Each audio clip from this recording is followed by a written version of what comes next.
We are back with more NBA coverage, and free agency has now gotten underway. So to just start things off right here, Naz Reid would sign a pretty interesting contract, something you rarely see for a six-man, but I do perfectly understand it. So earlier in the week, he would get a 5-year, $125 million contract extension with the Timberwolves. $25 million per year for a player who does consistently come off the bench is a little interesting. But at the same time, you can't question just how valuable he's been to this team over the past few seasons in that role. He obviously won the Sixth Man of the Year in 2023, but also, even with that, he sort of increased his production last season. We're talking 14.2 points per game, 6 rebounds per game, and 2.3 assists. Now, his three-point percentage did drop a little bit, but he still went above his career average with 37.9% shooting from deep. He also managed to shoot 46.2% from the field. And as long as they have Rudy Gobert, you are going to need a player of his caliber to change the pace of the game. Like we saw this in multiple regular seasons games and also in the postseason, to the point where Gobert at times is just not playable because of how he slows the offense down. Meanwhile, when they go smaller with Naz Reid, they manage to pick up the pace damn near every time. And it nearly worked for them. Now, it did not end up panning out all that well when they went against the Thunder. But even then, even with them losing, they had much more juice with him on the floor compared to Gobert. The only issue I'll say that I have with it is that if you're the Timberwolves, you're drafting all of these younger centers from foreign countries. You got Johan Beringer from France. You got Rocco Zukowski via trade from Australia. And you're re-signing Naz Reid. So you have a stacked roster there when it comes to the center position. Not to mention that Luka Garza is still there at the moment. I don't know if he's slated to move at all. But you're kind of stockpiling. So it's like one of those other guys are going to have to go at some point. You can't just have a bench full of centers like that. And granted, one of the rookies might see time in the G League as well. So I guess it's not all bad.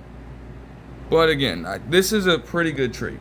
You have to contract extension, I should say. Because you have to understand that in the current day, with these media rights set to kick in, a $25 million per year contract for a starting caliber player is ideal. And while, yes, Naz Reid's role is clearly a six-man, the Minnesota squad values him like a true starter on that roster. It's just you would love to see him get a better opportunity. I mean, he's been a career six-man, so, he is closer to 26. And I guess as he gets closer and closer to this prime, this might just be the role that he assumes for his career. But it feels like the Timberwolves could really utilize his skill set for much longer stretches in ball games, compared to just spot minutes off the bench like this. I guess if he's accepting of it, then he's quite fine with having that kind of role to be the spark plug off the bench. But it feels like if you give him a greater opportunity for playing time, you could unlock a lot of things in his skill set overall that could boost your chances of getting into a potential championship and maybe winning one down the line. That's just my take on it. But still, it's the perfect contract for him, and it's well deserved. It's a huge, huge sum of money. And for him to start off his career this way ain't nothing to scoff at whatsoever. So he will certainly take this on. And it's just going to be interesting to see how he parlays it down the line. There were general news that a signed Michael Jordan rookie card from that particular season of his career sold for $2.5 million at auction. And this is just a yearly thing now where some form of MJ memorabilia is setting records for a massive sale at some particular business in the country or maybe around the world. That's just how it is, though. I mean, we are talking about a player who is considered to be the greatest to ever do it. And you have to just think about the fact that so much time has passed in between now and then, and yet his legacy has been virtually timeless to this point.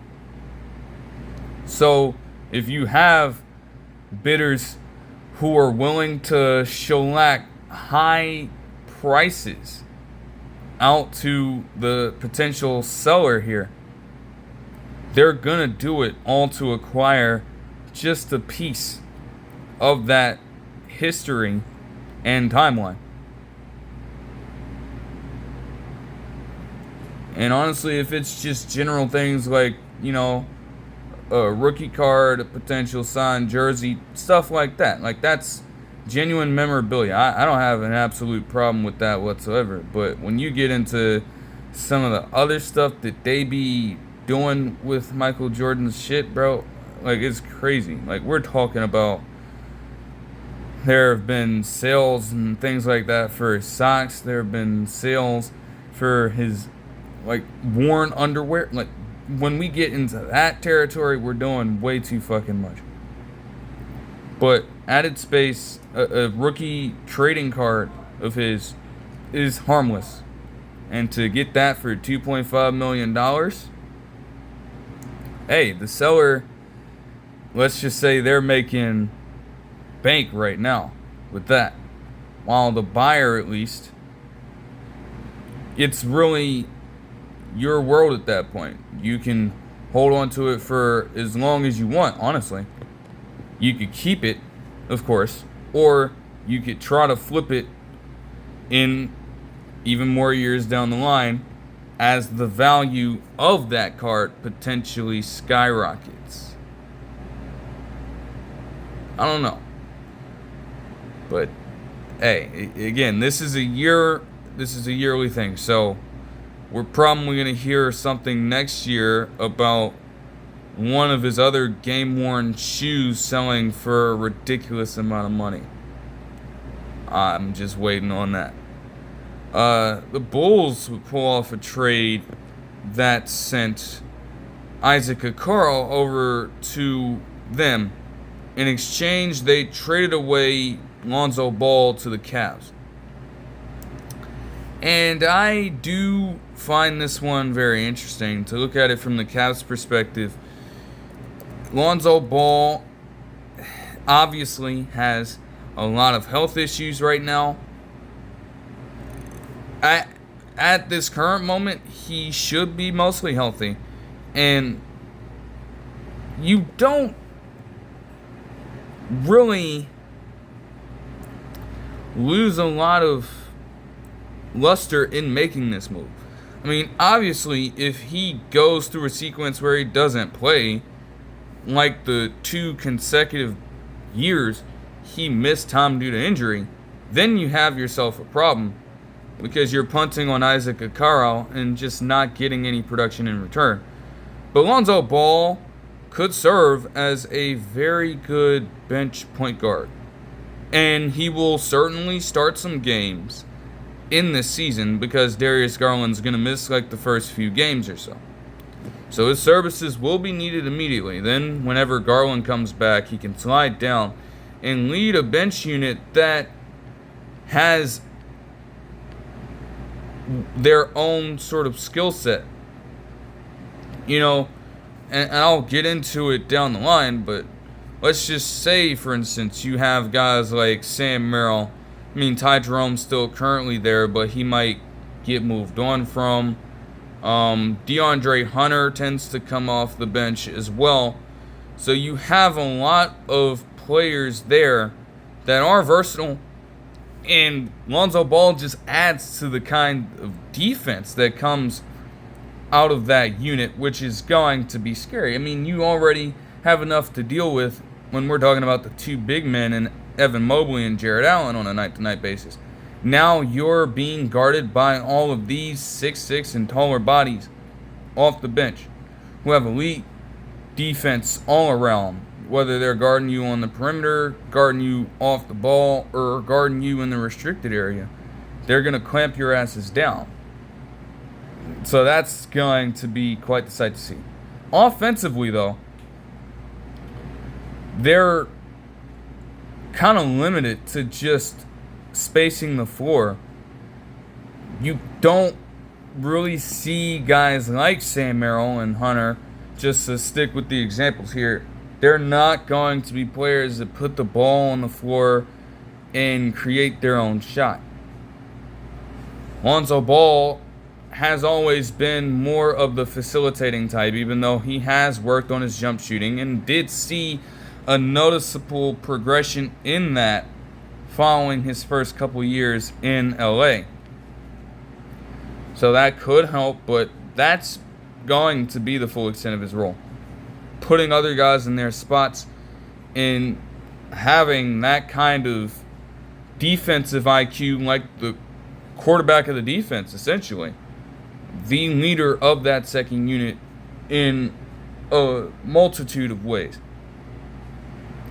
And that could pay off for the Cavs, which is why I do very much fancy this move. Again, it's just about being healthy. Especially when you look at what Isaac Okoro has done with this team. I mean, I don't know, he's been a respectable player for the most part, but his role has just fluctuated from season to season. And this year in particular saw career lows all across the board. Under Atkinson's system, he tended to favor Dean Wade and DeAndre Hunter a lot more in that particular offense. So, in recognizing that, it felt like Okoro was just going to phase out of this roster completely if he stayed there. At least with moving on to the Bulls, there is a chance that he can accomplish something of note there, is yet another 3-and-D piece for them. I would hope then, with them acquiring Okoro, that the Patrick Williams experiment is over, because something has to give at this point. He's just not any good. And if Okoro comes right in and performs even remotely well, I expect them to just trade Patrick Williams in that moment. Because you have Matas Buzelis for the potential future, and he's going to get the starting nod. So I think you would still have Okoro coming off the bench potentially. They're going to be competing for that spot. It's going to be a direct competition. So there's not really an excuse anymore, and there's no leeway at all for Patrick Williams to keep being as lackluster as he has been. Ironically enough, I'm pretty sure he and Okoro were coming out of the same draft class too. So it is a 1-to-1 battle. If Okoro outperforms Williams to start out of the season, he's got to go. He's got to go. You can't have this logjam. And you can't have this liability on your team anymore if he continues to serve as such. The Heat are going to sign point guard Davion Mitchell to a 2-year, $24 million contract extension. And once again, I do like this one. I mean, when you think about it, we have another potential six-man on our hands. Not only did he average 10.3 points per game on 40 splits between those two metrics. But he also only started 15 games and also was benched for 15 of the other games in this stretch of the season. Not to mention with what he was able to do off the bench in the playoffs, even with them getting swept in this particular series against the Cavs in what was one of the most forgettable first-round series ever. He averaged 15 points per game on 61% shooting from the field, 50% shooting from three, and also had 6.3 assists off the bench. When looking at the current bench unit for the Heat, they kind of need a player who can take that role of occasionally scoring and being able to facilitate as well as Davion Mitchell has, while also providing the on-ball defense that he possesses. Even after all these years, they still call him off night for a reason. Like, when he locks in to playing on that side of the ball, he's just an immovable object at times. And the Heat do not have a current bench guard that can provide that. I mean, even when you look at Kasparas Giannis, the rookie out of Illinois that they drafted at 20, he provides some of the same offensive qualities and is certainly taller, but doesn't have that kind of defensive edge that Davion Mitchell possesses. I do believe that Giannis will get a spot with the roster next season, so to have Mitchell as a guy to learn from, especially in the defensive end, could help his progression on that side of the basketball. And just generally speaking, with their guard talent overall, not possessing any of that skill, you gotta have someone around who can at least offer that to you. Mitchell does it exceptionally well. It's a very short-term deal, and it doesn't command too much. $12 million could be seen as a little bit of a reach. But at the same time, that's becoming standard for your average bench player.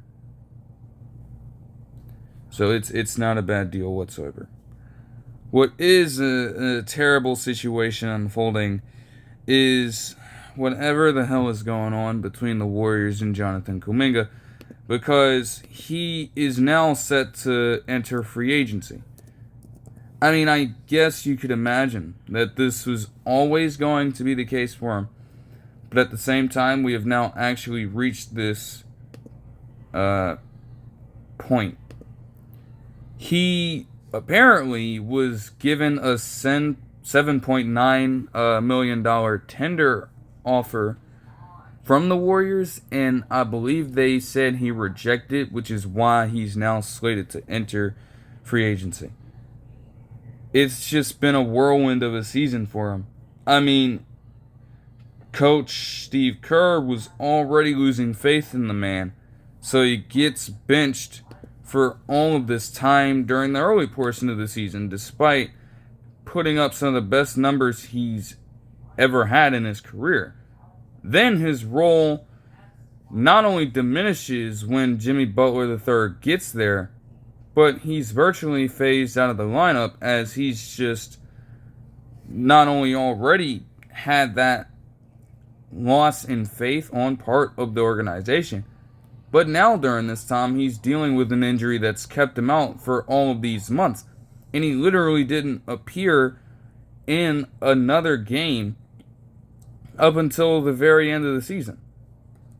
We had different people, and I guess I could even say to an extent, clamoring for him to enter some of these games in a couple of the playoff series they had. The Rockets won, he barely got any playing time, and when he did, he served to be a bit of a net negative and a clunky fit with Jimmy Butler III, given that they both play from the post, and both cannot shoot the basketball. So the spacing was off there. Like, he would try to get him involved, but there was almost no way to make him fit with the lineup. Then we get into the Timberwolves series, and the only reason he got playing time in that was because Stephen Curry was out, so they could afford to have more of the bench players step in. And to his credit, Jonathan Kuminga in this series did play fine. And it still wasn't enough to lead the team to victory. So all of these mixed signals just leave him and the Warriors at a crossroads at this point. I don't know if the Warriors are in a situation to match any offer that any other team puts out. I guess there is also a chance that he could be involved in a sign and trade with another team in order to get a player back immediately. But no matter how this goes, the Warriors have no one but themselves to blame. Because again, the whole idea of trying to extend the championship window while Stephen Curry is there and build a team for the future with the limited amount of assets that you have was flawed from the very jump. This is just the latest installment in all of the repercussions of this concept. Kevin Porter Jr. would decline his $2.5 million player option and enter free agency. Honestly, good. I mean, he did exactly what I envisioned he would do in Milwaukee.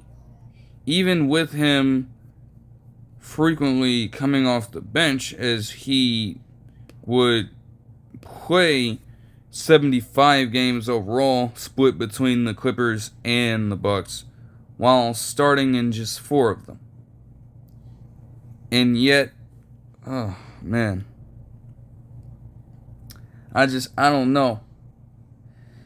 Like, his tenure in Los Angeles was terrible. I mean, we're talking 9.3 points per game off the bench on 42.3% shooting with just 25.4% shooting from deep. In Milwaukee, he kind of turned it around a little bit, hiking up his numbers, but still being inefficient almost every single time he was out on the court. Meaning that the numbers don't really do his overall impact any justice, because he did not serve that purpose at all. And it just hurts the Bucks even more. You're already not going to have Damian Lillard there. They did sign Mark Sears in free agency, and you'd want a legitimate point guard to hold down the fort. Now, Kevin Porter Jr. has always been a shooting guard, so to again have a player as inefficient as he consistently is try to be the leader of an offense, that is just not a sight to be seen. But you would still think that he would understand where his current value is and just try to stick it through with this team. Like, I don't know what his particular motive is for declining this option. Maybe he just wants to go to an entirely different team, but then you have to ask yourself, what team would legitimately want him or need him? I think that number is very slim in terms of the amount of teams that might actually look for his services. He might be looking for a contract extension and try to bluff them into negotiating with him. But you really think after entering the NBA and getting reinstated by them, after the bullshit you pulled, You think you have the leverage to ask for any security like that? I don't know about that. Like, you're kind of testing your luck here.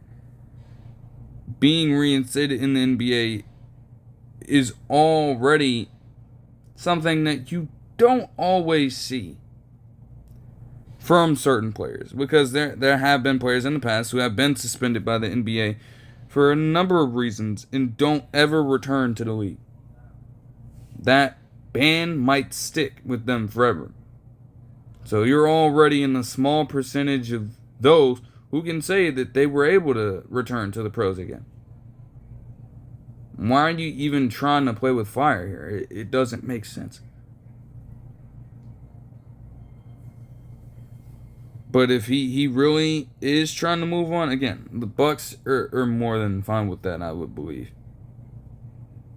Like, they have to get an efficient playmaker at that point guard position. And Kevin Porter Jr. is simply not that. He's still young in his own right, but it's just not been a part of his game to this point. So we haven't truly seen any signs of him being able to turn that around either. All this talk about Sam Merrill, and it's been for good reason, because he would recently sign a 4-year, $38 million contract extension with the Cavs. Now, granted, I could say that this is pretty crazy, but again, at the same time, his job is to shoot the fucking lights out. And let's be honest, since he's been in Cleveland, that role has been amplified into a valued shooter on the team. He's played in 132 combined games for them over the past few seasons, and also appeared in 5 for them in 22 when he first got there. In that time, he's averaged a combined 7.4 points per game on 38.5% shooting from deep, while being able to grab the occasional rebound and sometimes make the right pass. Like, 38.5% shooting from deep is in the upper echelon of shooters in the league. Doesn't rank him near the most efficient, but for his team, on a roster that is already filled with elite spacers, to have another one in Merrill that you can rely on in this way is very important to the overall success of that team. And it just gives them another weapon when it comes to the offensive side of the basketball that they can deploy. Now, his defense does leave a lot to be desired. He is a full-fledged cone. Like, they will consistently, when he's on the court, try to hunt him down. And that is not a part of its game that's ever going to develop. Like, he is 29 years old. He's right in the middle of his prime. There's no way he'd be able to pull that progression off at this point. But again, at the very least, in signing him and in helping cover up his potential weaknesses by getting Lonzo Ball, it just makes his job even easier. So his output, if it needs to, could always increase. And that would be pretty interesting to watch. Moving on to Nicolas Batum, who would decline his $4.9 million player option and also enter free agency. Though it was noted in the article breaking that news that he would look to seek an extension with the Clippers. And honestly, that makes sense. I mean, this is his third? No, this is his second stint with the squad, after spending half of the 23-24 season with Philadelphia. Well, that's pretty wild to think about, by the way. But, you know, he offers great value as a shooter, The points per game are obviously not going to jump off the page at this point, and they never will again, given that he is now 36 years old, going on 37. But for him to still come off the bench in a lesser role and average 43% shooting, including 43.3% shooting from deep. Like, damn. One of the more accurate three-point shooters in the league, by the way, in the last NBA season.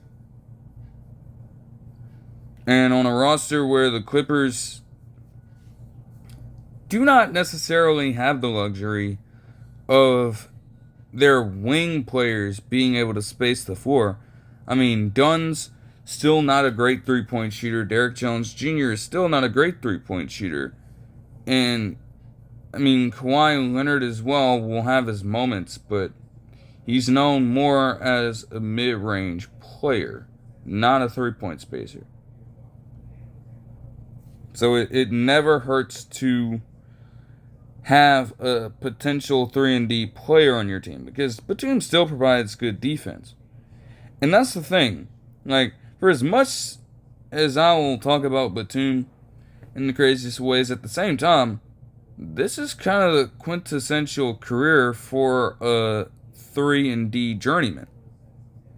He's been around the league, and it certainly has not gone well at every single stop. But he has had his flashes throughout all these seasons where he displays himself to be one of the most important players on that team. And now he can fill the same kind of role again, potentially, if the Clippers do agree to an extension with him. He can fulfill that same role while having the least amount of pressure on him whatsoever. That's definitely a win-win move if they can get that done. Garrett Temple would sign a 1-year, $3.6 million deal to return to Toronto. And again, smart for him. I can't imagine that there would be a team in the league who would seriously look for Garrett Temple's services at this point at all. I mean, what does he even do? Like, you have the gall to sign this man to a contract worth any number of millions when he's literally giving you just 1.9 points per game, along with 1.1 assists and 1.0 rebounds per game last season. Like, really? That's some kind of joke? Like, he's not done anything. The fact that he even had a season in 2019 with the Nets where he averaged 10 points a game is a fucking surprise. I don't know why the Raptors would continue to keep him around. Like, you're just wasting a roster spot at that point. I just truly don't get that from their perspective. One of the most uneventful contract extensions of this offseason. And for the Thunder in this particular move, it doesn't really do much for them at all. They would send their first round pick, Dillon Jones, to the Wizards along with a second rounder in the future. And it just offloads excess talent. Like, they have an abundance of riches in just overall players at this point, and are set to continue that trend throughout the next 5 to 6 years. So they are, like, this is going to be something that they'll do consistently over this time when it comes to players that just aren't in their rotation, because they're already deep enough. So if you have someone on the fringe like this who you know isn't going to really get a grand opportunity with you on the greatest scale, then it's much better to just let them go somewhere else to realize their potential. And that's what's going to happen with Dillon Jones here. I mean, at his position alone, I believe he plays the wing position, if I'm not mistaken. Yeah, he is essentially a wing. Like, they're good. They are good at that position. Through and through. And even some of the lesser talents on that particular team still found themselves getting much more opportunities than him because of his inexperience in the league. So it just makes sense to let him go in that situation. In a twist of irony, though, the Wizards are just going to make things incredibly awkward. Because if y'all remember, yes, the Thunder did select him last year, but the Wizards actually selected him with the pick and traded his draft rights over to OKC at pick 27 last year. Like, how awkward is that? You move on from the man as soon as he gets drafted. And now he has to return to this roster in a still lesser role to try and make this thing work.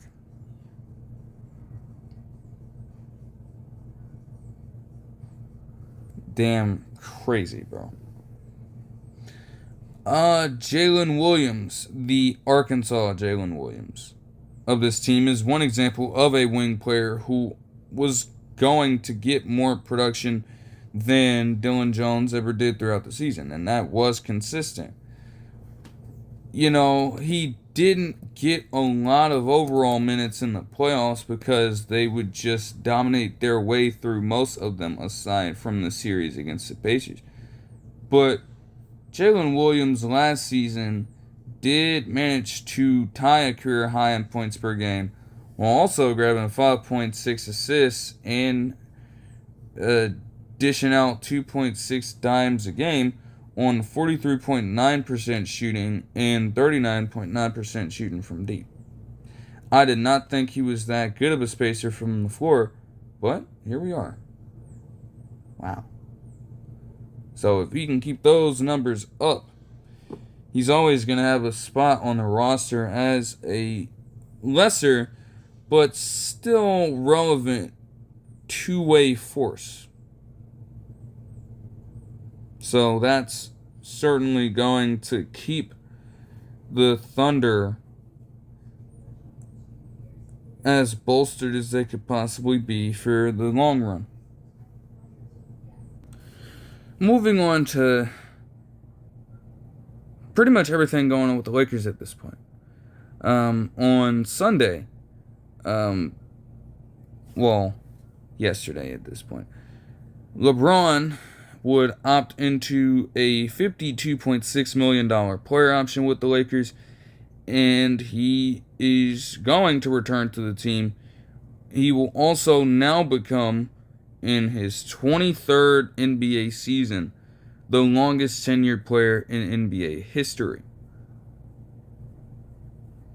It's a major accomplishment, but at the same time, it just continues to wreak even more havoc in that Lakers brass.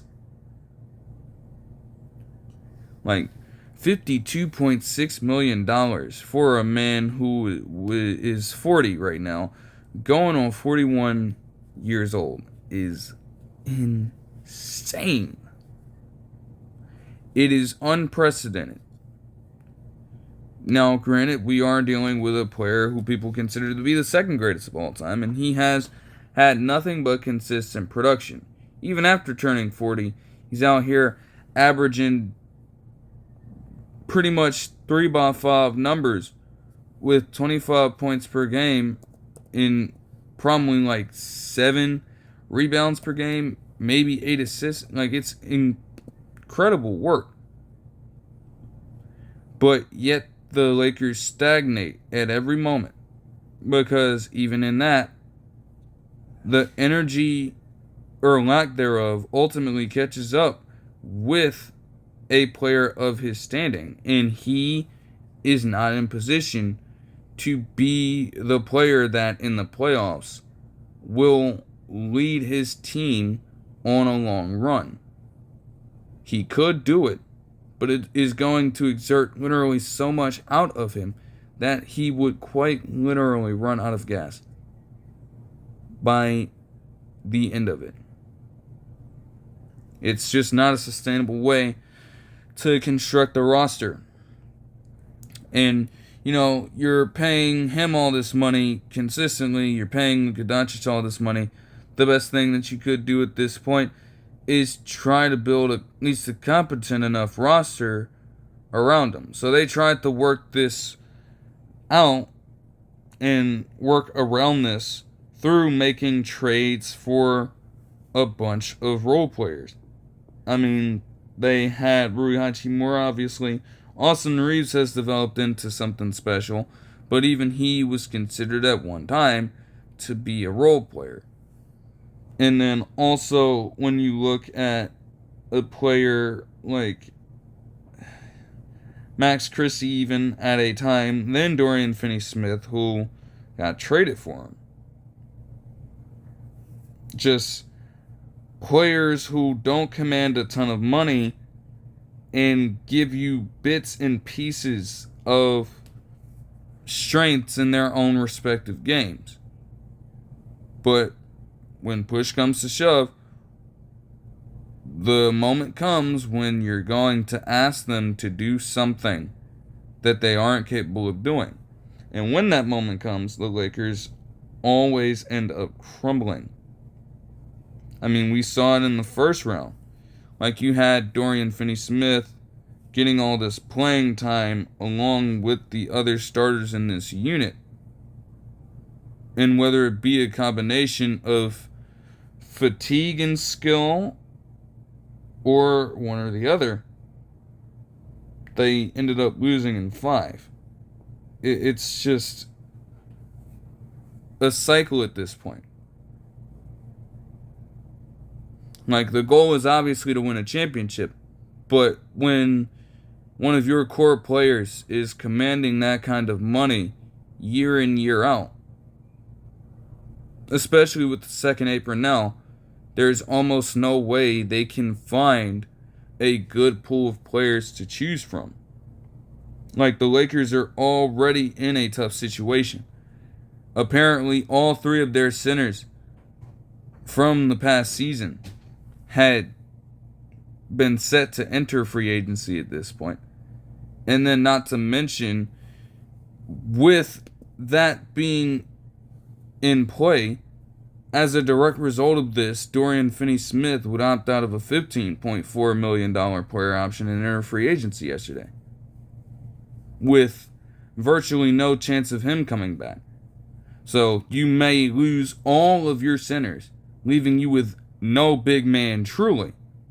And then you may also end up losing Dorian Finney-Smith, who you literally just traded a younger and less expensive Max Christie for at the trade deadline.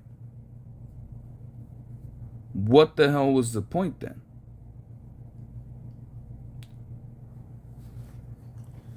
And this is the overall LeBron issue rearing its ugly head again. Like, he's a great player, and you do respect him for trying to get his. Because I believe, in some cases, there's like a retirement pension or something. But LeBron obviously is not a player that would have to depend on that, because of how aggressive he has been in making sure that he gets his money. So to that extent, you respect that ability to negotiate for yourself. And also have Rich Paul by your side if you need his help in doing so. But at the same time, you can't have it both ways. Like, this man, dead ass, tried last offseason, I believe it was, to preach playoff contention and winning a championship by taking a $3 million pay cut. When you saw Jalen Brunson in that same offseason take what was virtually a $113 million pay cut. And look at what happened with the Knicks. They did not win an NBA championship. They didn't even get to the finals. But they were just a couple games away from appearing in one. The Lakers were bounced out of the first fucking round. They didn't even get a chance to place themselves in the fight at all.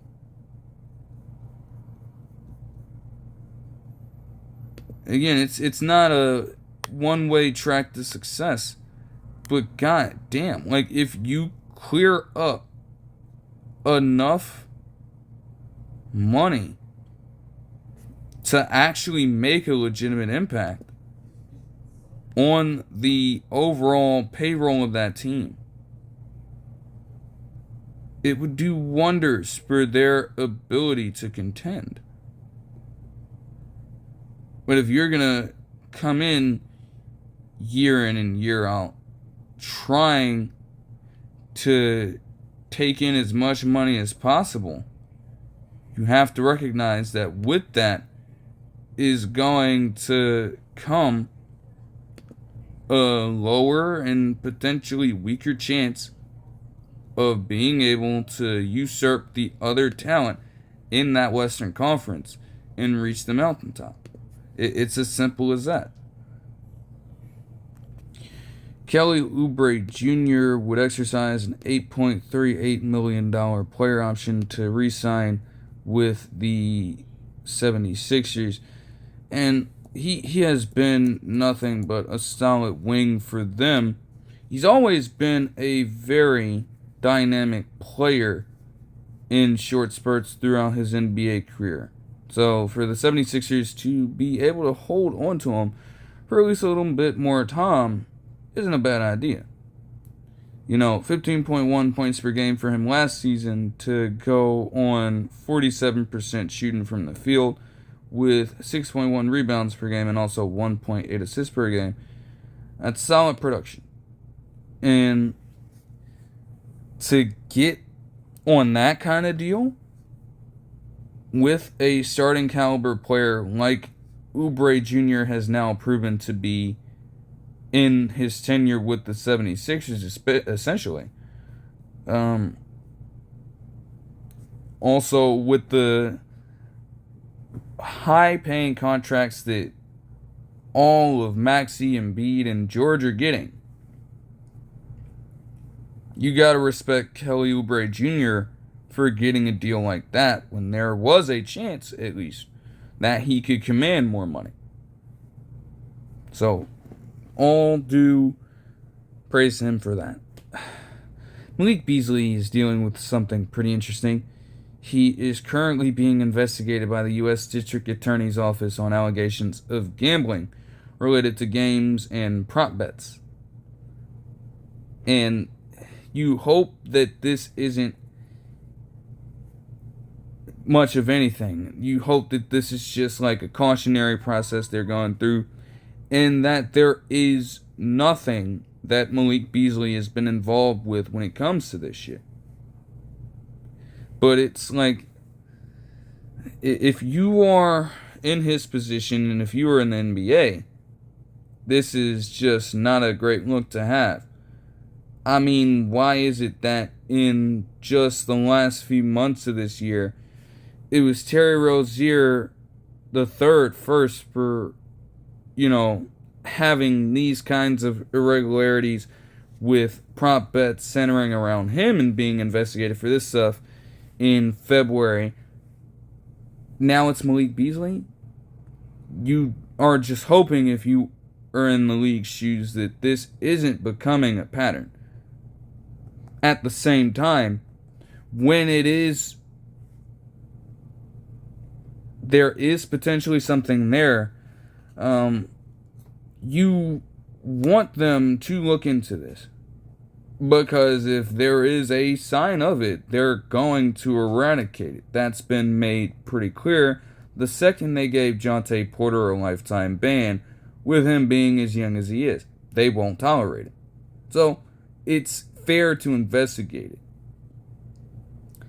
It's just, this cannot become a thing with even the slightest, again, if it's unwarranted, you can't just continue to pile that on. Because it just kind of tempers the credibility of the other ones that might potentially have that sort of warranted connotation to it. Like a Jontay Porter case. I don't know.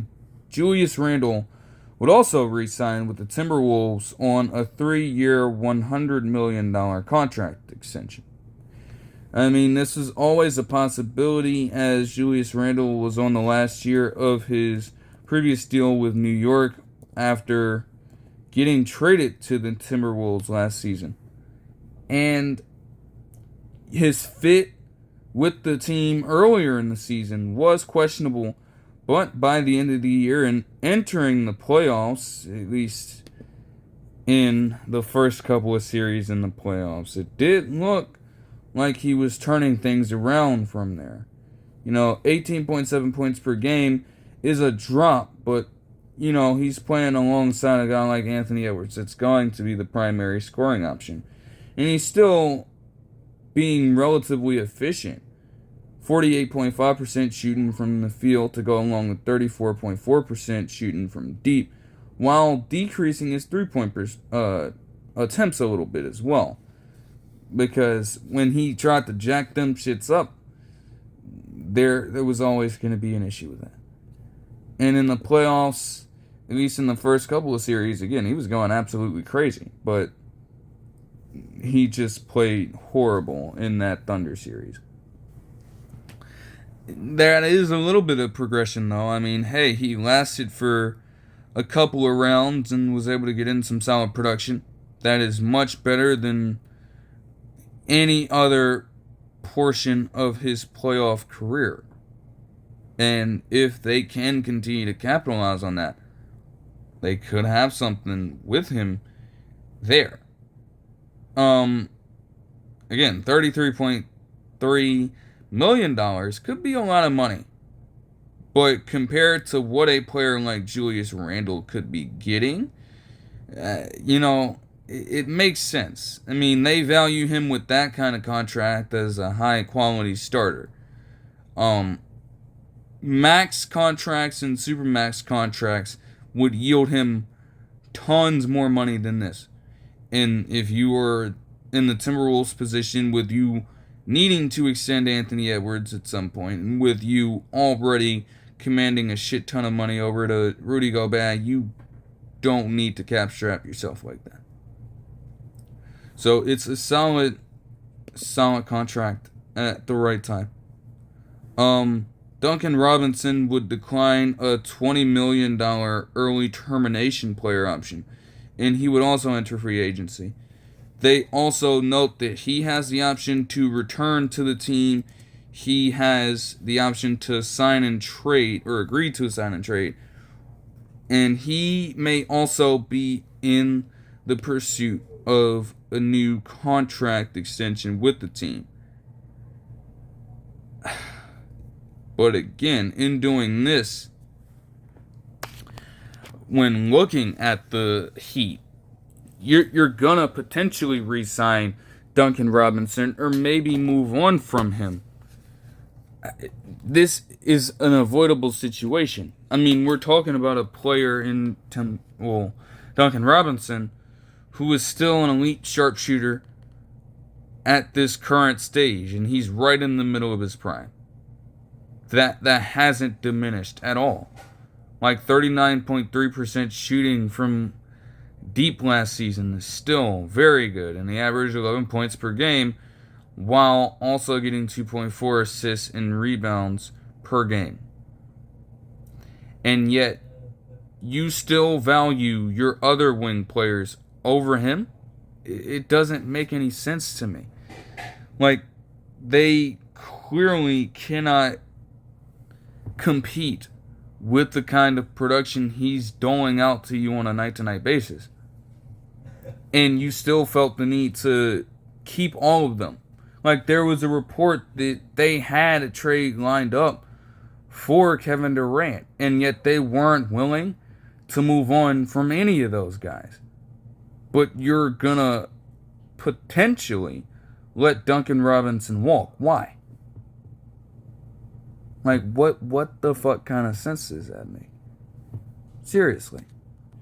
The Jazz would get the very first obstacle out of the way yesterday by trading away Collin Sexton in the 2030 second rounder to the Hornets in exchange for center power forward Jusuf Nurkic. It is a tough move to make if you are the Jazz, because Collin Sexton did honestly do a fine job with that team. But again, as I stated in the draft video, there was too much going on at that shooting guard position. Like, he's a legitimate player. Like, he started in most of the games he played in last season, averaged 18.4 points per game and 4.2 assists per game on 48% shooting and 40.6% shooting from deep. There's no question that he had that kind of value. But the Jazz are in a situation where they are clearly trying to rebuild with their younger assets, especially at that position. So you had to find a way to get Collin Sexton out of there somehow. And in the weirdest of ways, you found a way to do it, but I don't necessarily think it's going to be something that serves any value to you in the long run, because Jusuf Nurkic could barely muster up playing time on the Suns and could barely contribute on the Hornets. So now, in a system that already has John Collins, that already has Walker Kessler, and that will potentially have Kyle Filipowski in the future, I honestly don't think there's room for Nurkic to do much of anything.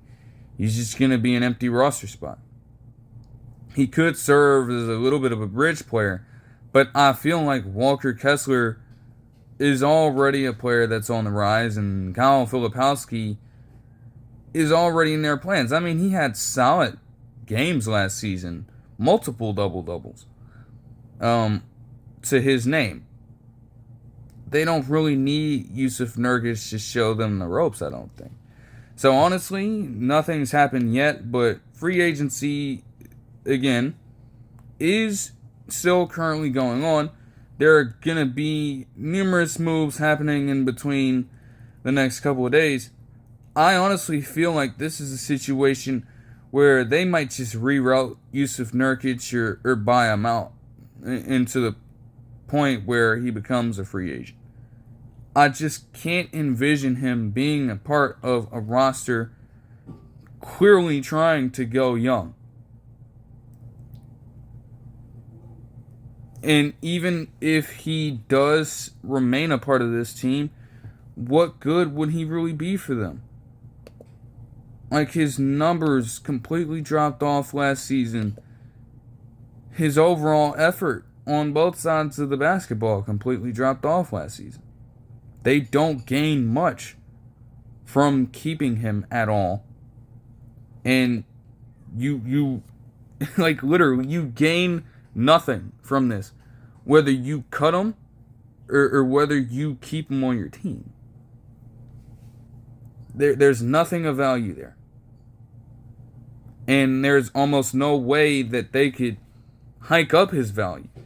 He's just not that kind of player anymore. So again, I do believe they could buy him out. James Harden would decline his $36.35 million player option and would sign a 2-year, $81.5 million contract extension with the Clippers yesterday as well, which makes sense. It still leaves the Clippers in a weird spot because to give a player as old as he is that kind of money is a little insane.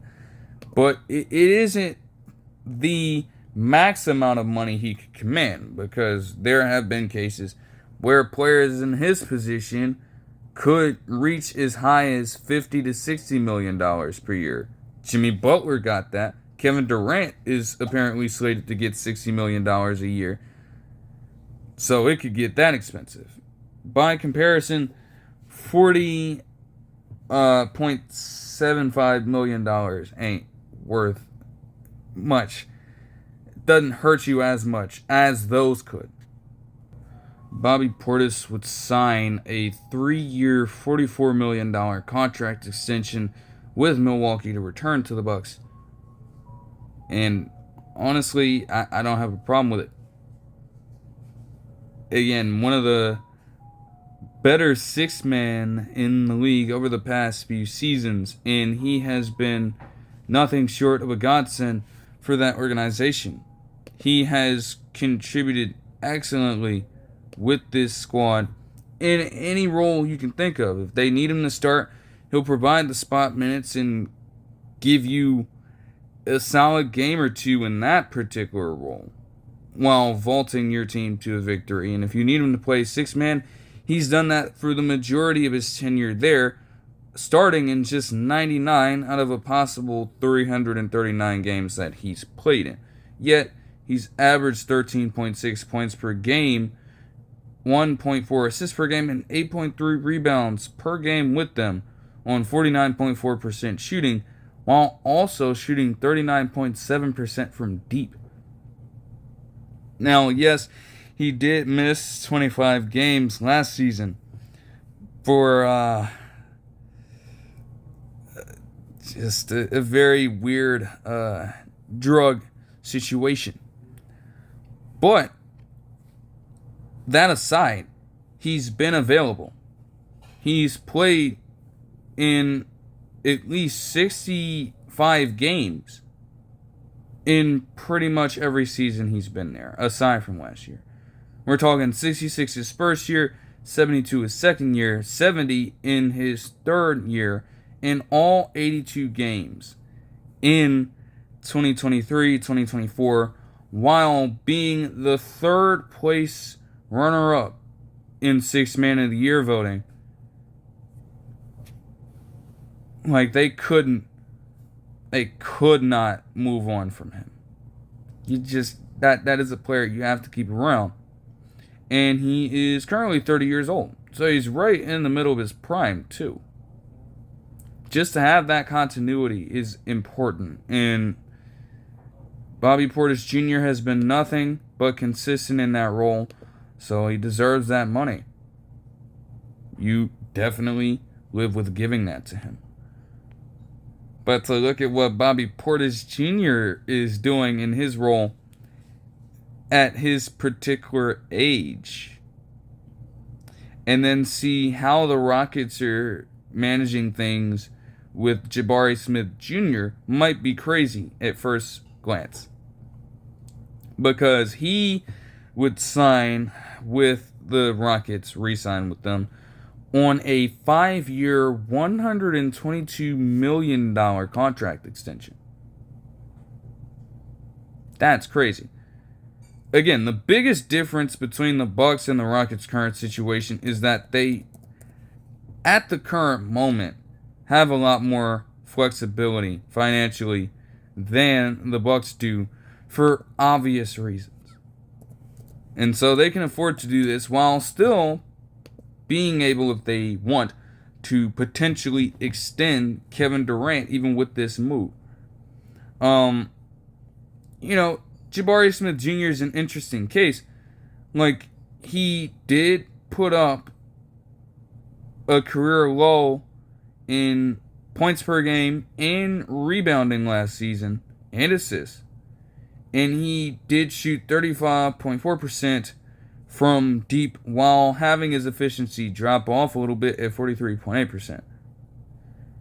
But the Rockets, with getting Kevin Durant now, must see some great potential in him still. And that could be the case.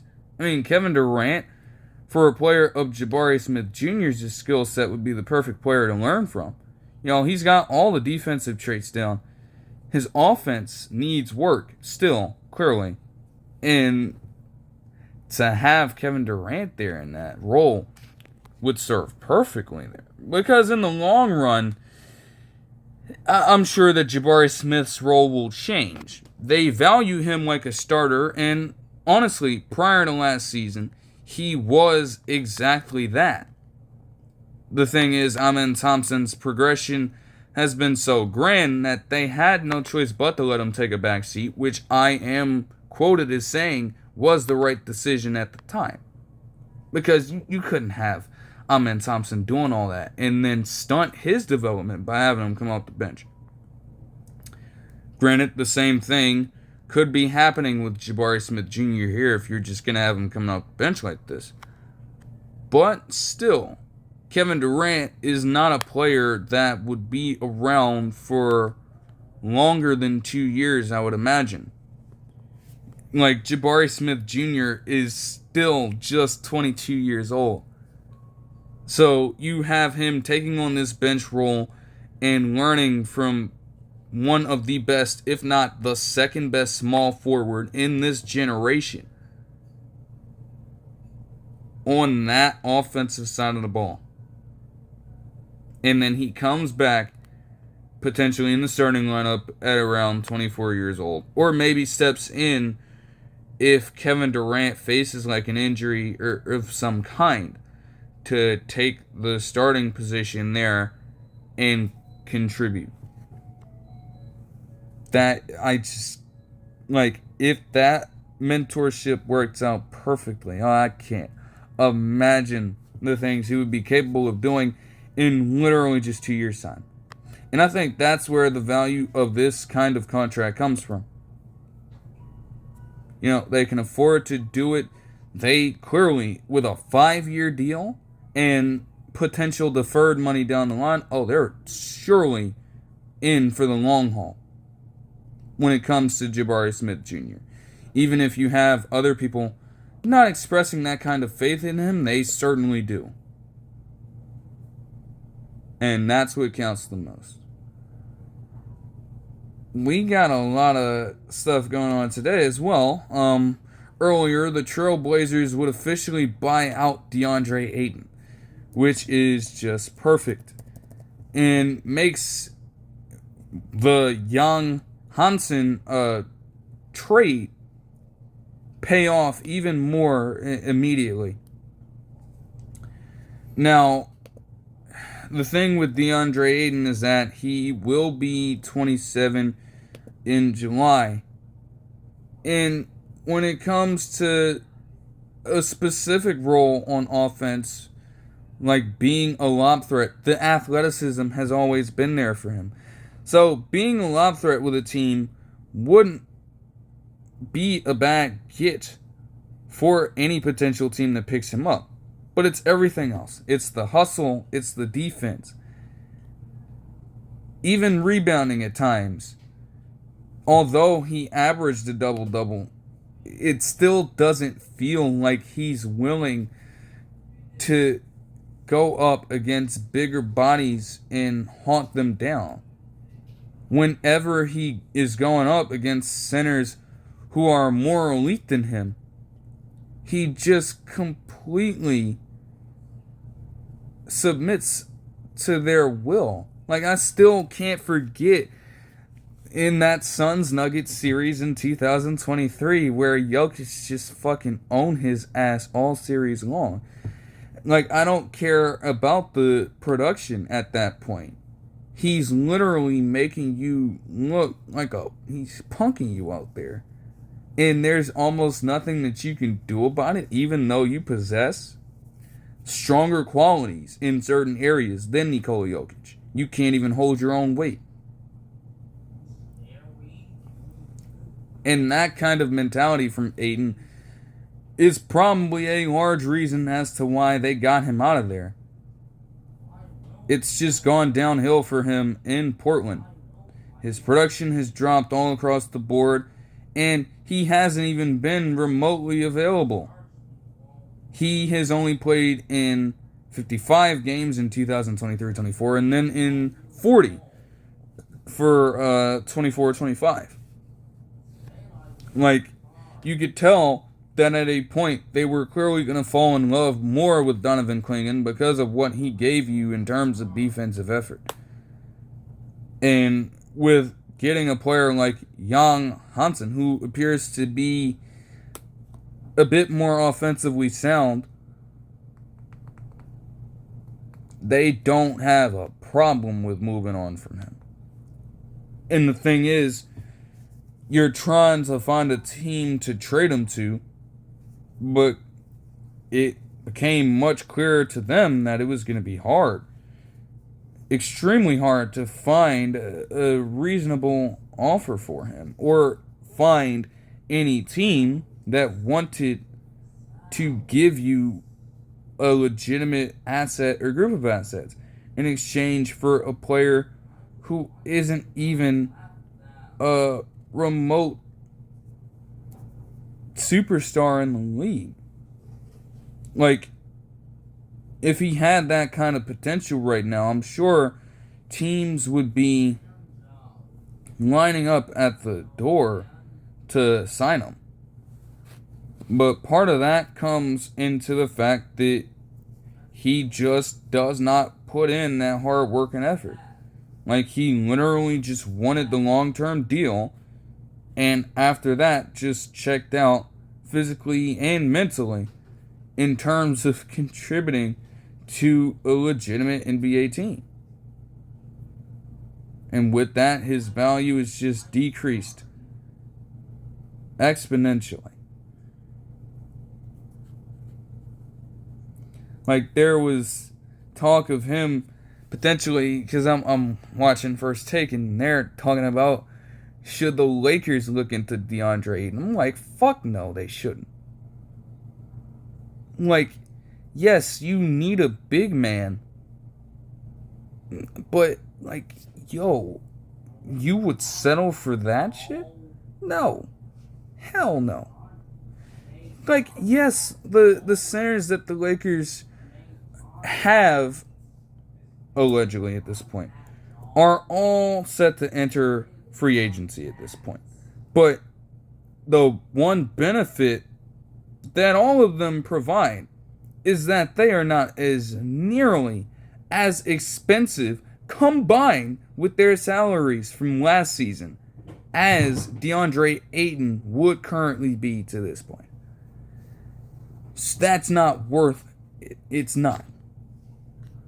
The Jazz would waive reserve player Johnny Juzang, so he will enter free agency. The Cavs would also decline Emoni Bates' qualifying offer, and I believe that also makes him a free agent. You can tell they don't really value him all that much. I mean, the idea of Emoni Bates at this point has become a lot more valuable than what he actually has been to that organization. It's definitely tough to see.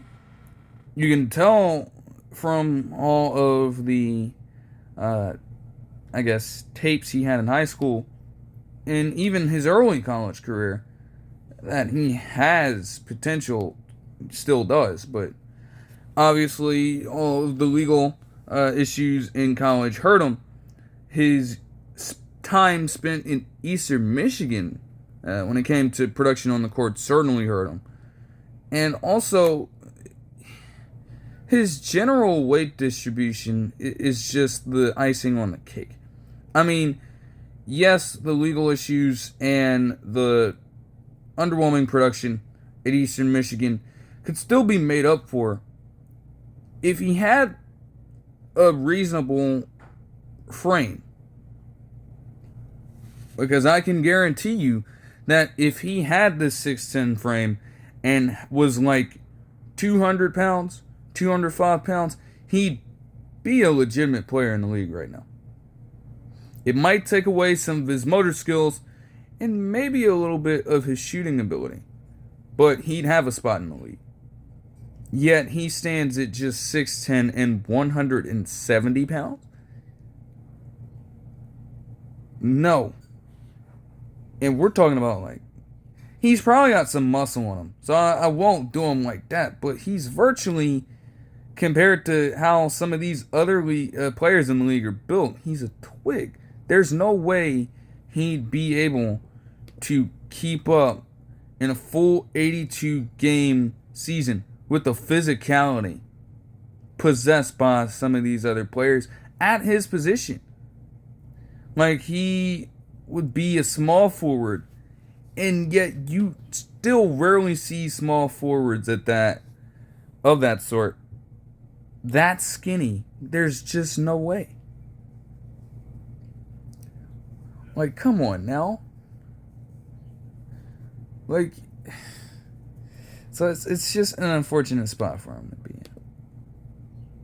The Knicks apparently reached out to South Carolina women's basketball head coach Dawn Staley for their head coaching vacancy. And I can tell you right now, I do not see a world in which she is going to leave that program. She's built relationships with players who are currently there and future players, and also players of the past renown her. They love her. There's no way she's going anywhere. Like, she has been nothing but successful with that program. So I can't envision her leaving. But at the same time, shoot or shoot.